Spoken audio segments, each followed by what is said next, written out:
अब क्या होगा हुजूर? क्या मैं अंदर आ सकता हूँ हुजूर? आ जाओ। सब खैरियत तो है? क्या हो गया है? ये वक्त सोच विचार करने का नहीं है, अमल करने का है। गुंदोज के साथ कुछ बुरा हुआ है, बताओ इन्हें। हुजूर, गुंदूज साहब के 2 सिपाही मिले हैं। वो मर चुके थे और गुंदूज साहब का कुछ भी नहीं पता चला। किसने मारा है इन्हें?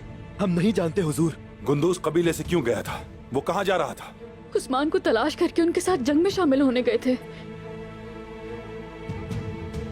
तो क्या अब जंग भी तकसीम हो गई है? क्या अब उस्मान की जंग हमारी जंग से अलग है? हाँ, बिल्कुल अलग है। जिस वक्त मंगोल काई सरदार का इंतखाब करेंगे तो अब से हमारी रिवायात और जंगें भी अलग होंगी। तो फिर जब तुम मुश्किल में होते हो तो मेरे पास दौड़ते क्यों आते हो सुल्तान खातून? तुम उस्मान से मदद मांगने क्यों नहीं जाते? हाँ, उस्मान एक मफरूर है। अगर तुम देखना चाहो तो वो तुम्हें नजर नहीं आएगा। जब तुमको कोई मुश्किल आन पड़ती है तो तुम मेरी सरदारी में पनाह लेते हो, जिसको तुम मानते नहीं।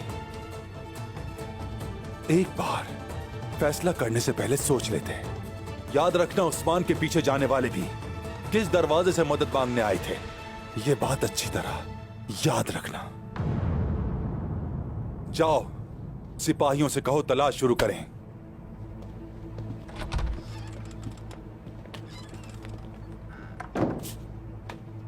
आप क्या करेंगे हुजूर? कहाँ जा रहे हैं? मुझे बालगाय से मिलने जाना होगा। कुंदूज उस्मान के पीछे गया है, बालगाय के पास क्यों? उसे क्यों शामिल कर रहे हैं इसमें? मंगोल हर जगह है खातून, हो सकता है उन्हें इस बारे में कुछ मालूमात हो। मैं जाकर पता करता हूं। बतौर, तुम मेरे साथ चलो बेटा, अपना ख्याल रखना।